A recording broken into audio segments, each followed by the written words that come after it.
নমস্কার সবাইকে, আশা করি সবাই ভালো আছেন। এই রেসিপিটা আমার ছেলের একটা ফেভারিট ডিশ। বিকেল হলেই মাঝে মধ্যে আবদার করে এটা বানাবার জন্য। এটা বাইরের থেকে যেমন ক্রিস্পি, ভেতর থেকে চিজি আর সফট, দারুণ লাগে খেতে। একবার বানিয়ে দেখবেন। ওটা বানানোর জন্য প্রথমে একটা কড়াইয়ে তেল দিয়ে দিলাম।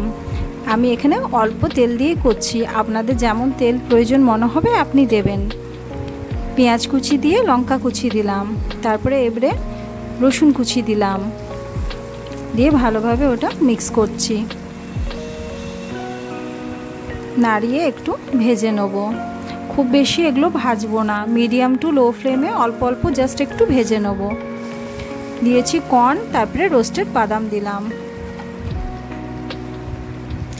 আলু সেদ্ধ দিয়ে দিলাম, দিয়ে সব ভালো করে নাড়িয়ে মিক্স করে নেব। খুব বেশি যে ভাজতে হবে তার কিন্তু দরকার নেই। একটু লবণ দিলাম, যেমন লবণ খান সেই হিসাবেই দেবেন। জাস্ট একটু কাঁচা গন্ধটা চলে গেলেই হবে। একটু নাড়িয়ে মিক্স করে ভেজে নিতে হবে।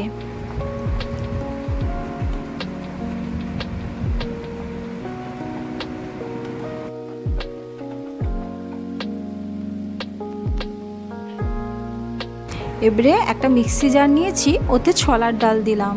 এখানে ছোলার ডালটা যখন পেস্ট করব তখন কিন্তু ওতে জল দেবো না, তাহলে কি হবে, বাইন্ডিংটা ভালো হবে, আমাদের তৈরি করতে ইজি হবে। একটা লঙ্কা দিয়েছি, লবণ দিলাম, যেমন ঝাল খাবেন সেইভাবে কিন্তু ওটা বাড়াতে কমাতে পারেন।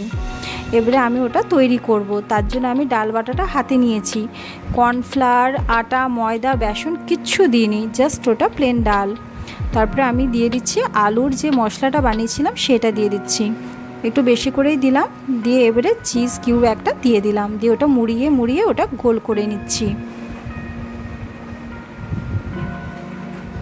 চেপে চেপে আলতো হাতে একটু করে নিচ্ছি ওটা। যদি আপনাদের একটু করতে অসুবিধা হয় তাহলে আপনারা একটু কর্নফ্লাওয়ার বা বেসন দিতে পারেন। দেখুন সব রেডি হয়ে গেছে। এবারে আমরা তেলে দিয়ে ওগুলো ছেঁকে নেব। মিডিয়াম টু লো ফ্লেমে কিন্তু ছাঁকতে হবে, তাহলে কিন্তু খুব ভালোভাবে এটা কিন্তু ভাজা হবে। বাইরেটা খুব সুন্দর ক্রিস্পি হবে আর ভেতরটাও সেদ্ধ হয়ে যাবে। হাই ফ্লেমে করলে ভেতরটা কাঁচা থাকতে পারে, তাই এটা মিডিয়াম টু লো ফ্লেমে করে নিতে হবে। দেখুন রেডি।